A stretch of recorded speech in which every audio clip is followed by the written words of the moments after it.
Hello students, मैं उम्मीद करता हूं कि आप सभी लोग अच्छे होंगे।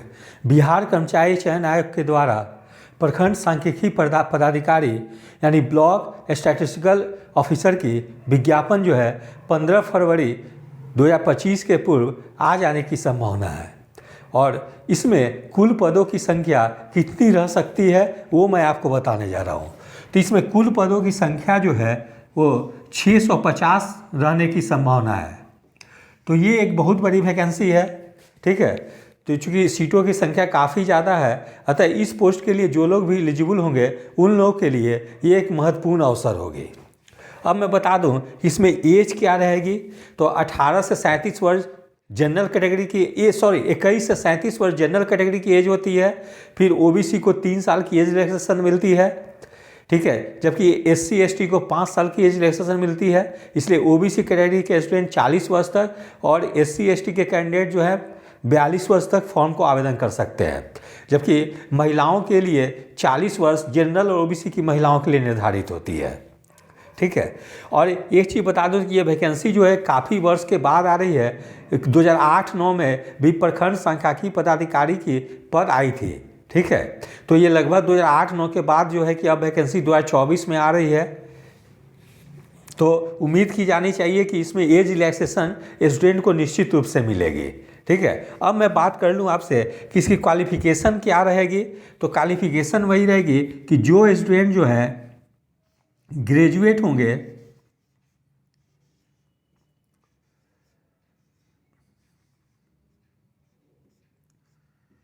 ग्रेजुएट इन मैथमेटिक्स, इकोनॉमिक्स,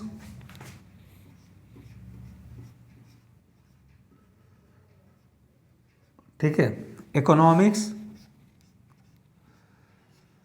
और कॉमर्स,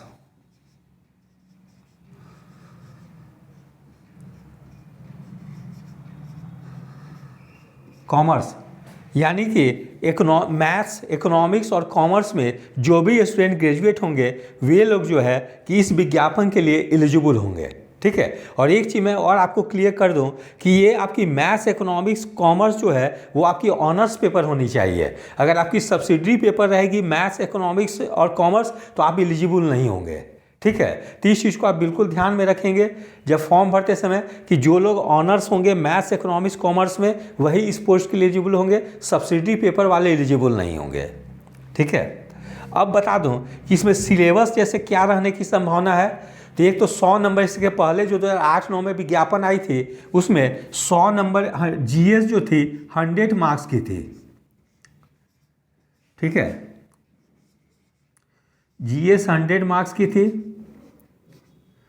साथ में जो थी आपको मैथ्स, इकोनॉमिक्स, कॉमर्स में से कोई एक सब्जेक्ट चुननी थी, वो भी 100 मार्क्स की थी। मैथ्स, इकोनॉमिक्स या कॉमर्स, इससे भी 100 क्वेश्चन 100 मार्क्स की पूछी गई थी, ठीक है। और ये दोनों पेपर जो थी ऑब्जेक्टिव थी, 100 क्वेश्चन ऑब्जेक्टिव थी, ठीक है। अब मैं बता दूं कि आप जैसे अगर कोई स्टूडेंट इकोनॉमिक्स रखते हैं इस सब्जेक्ट में, इस मतलब एग्ज़ाम में, तो वे लोग कैसे तैयारी करेंगे। तो एक क्या करेंगे, प्रतियोगिता दर्पण की इकोनॉमिक्स वाले क्या करेंगे। और इसमें और भी है कि सपोज कीजिए कि आप मैथ्स ऑनर्स है तो आप चाहें तो आप इकोनॉमिक्स सब्जेक्ट को भी रख सकते हैं, ठीक है। इसलिए मैथ्स के जगह पे कंपैरिजन जो है कंपैरेटिवली देखेंगे हम लोग तो इकोनॉमिक्स ज़्यादा आपको ईजी पड़ेगी। इसीलिए अगर आप मैथ्स और कॉमर्स से भी हैं तो आप कोशिश करेंगे कि इकोनॉमिक्स को ऑप्शनल को ही चुनें, ठीक है। तो जैसे इकोनॉमिक्स वाले क्या करेंगे, एक प्रतियोगिता दर्पण अतिरिक्तांक ले लेंगे अर्थव्यवस्था की, प्रतियोगिता दर्पण अतिरिक्तांक,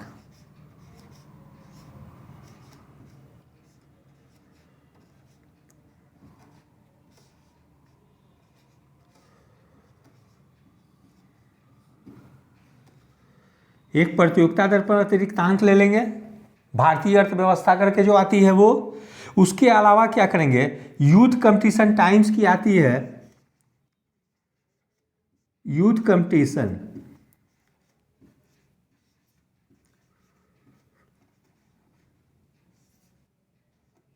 टीजीटी पीजीटी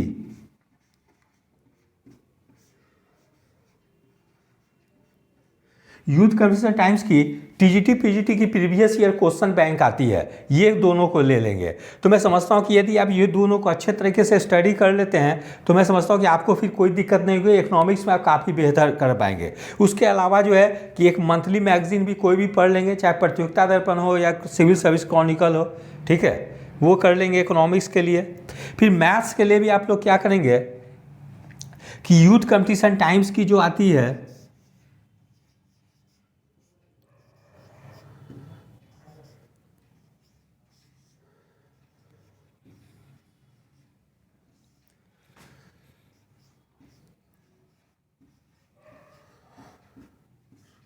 टीजीटी पीजीटी की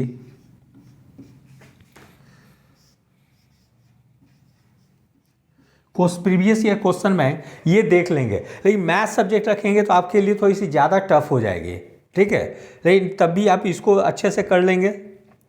कॉमर्स वाले भी सेम करेंगे, यूथ कंपटीशन टाइम्स के TGT PGT previous year question bank को देख लेंगे। हो सके तो पहले जब स्टेट पीसीएस में ऑप्शनल हुआ करती थी तो उसमें अरिहंत प्रकाशन के द्वारा सब्जेक्ट की प्रीवियस ईयर क्वेश्चन बैंक हर स्टेट पीसीएस से निकाली जाती थी। यदि अभी आपको कहीं से मिल जाए तो उसको बना लेंगे, ठीक है। तो इतना कर लेंगे तो मैं समझता हूँ कि फिर आपको कोई दिक्कत नहीं होगी। और ज़्यादा कोशिश करेंगे आप लोग कि इसमें इकोनॉमिक्स ऑप्शनल को ही चुनने के लिए, ठीक है, क्योंकि इकोनॉमिक्स में आपकी काफ़ी आसान पड़ेगी, जीएस पोर्शन भी काफ़ी जो है कि आपकी कवर हो जाएगी। उसके अलावा 100 नंबर की जो जीएस की जो पेपर जो होगी उसके लिए आप लोग क्या करेंगे, लुसेंट जीके तो पढ़ेंगे ही, लुसेंट जीके, घटना चक्र पूर्वावलोकन पढ़ लेंगे,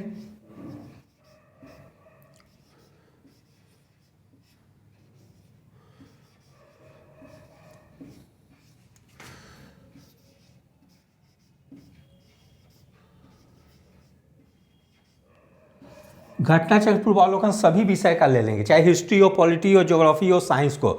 मैं समझता हूँ कि आप ये 2 बुक को अच्छे से कर लेंगे तो इतना सफिशिएंट होगी, इससे ज़्यादा आपको पढ़ने की जरूरत नहीं पड़ेगी। तो इस एग्ज़ाम में लगभग 650 सीट है, कंपटीशन भी बहुत ज़्यादा टफ नहीं है, थोड़ी सी भी आप ढंग से तैयारी करेंगे तो मैं समझता हूँ कि आपकी होने की पूरी संभावना होगी। और उम्मीद की जा रही है कि ये वैकेंसी जो है कि 15 फरवरी तक निश्चित रूप से आ जाएगी। अतः जो स्टूडेंट इसके लिए एलिजिबल हैं वे लोग अभी से ही तैयारी शुरू कर दें, क्योंकि विज्ञापन आने के बाद हो सकता है कि आप लोग को बहुत ज़्यादा समय ना मिले और एक विज्ञापन आने के 2-3 महीने के अंदर ही एग्ज़ाम ले ली जाए। तो आप इस परीक्षा में सफल होना चाहते हैं तो अभी से ही आप तैयारी में लग जाए।